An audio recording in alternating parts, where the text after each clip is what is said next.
Start by removing the damaged shingle and the nails holding it so you can install a new one without causing more roof damage.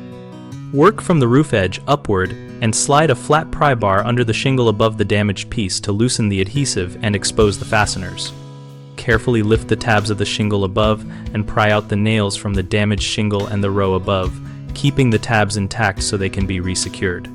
Slide the damaged shingle out by angling it away from the roof, and then clean the exposed deck area, removing any loose granules or debris.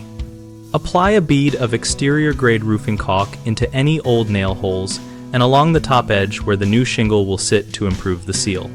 Position the replacement shingle so the tabs align with the course below and the sealed strip lines up with adjacent shingles. Then drive 2 roofing nails through the designated nail line into the roof decking, but not so deep that the shingle backer buckles. Press down on the lifted tabs above and add a small dab of caulk under each tab where nails were removed to re-adhere the course above, so wind uplift and water intrusion are minimized. The most common mistake is tearing the surrounding shingles when prying, which you avoid by lifting gently and supporting the shingle tabs with your hand while you work. Another issue is underdriving or overdriving nails, which causes loose shingles or damaged heads, so use a hammer to set nails flush with, but not countersunk into the shingle surface.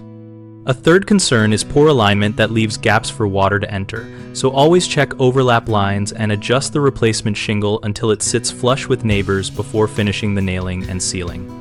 BigHomeProjects.com helps homeowners find local contractors for roof shingle repairs and compare options for labor and pricing.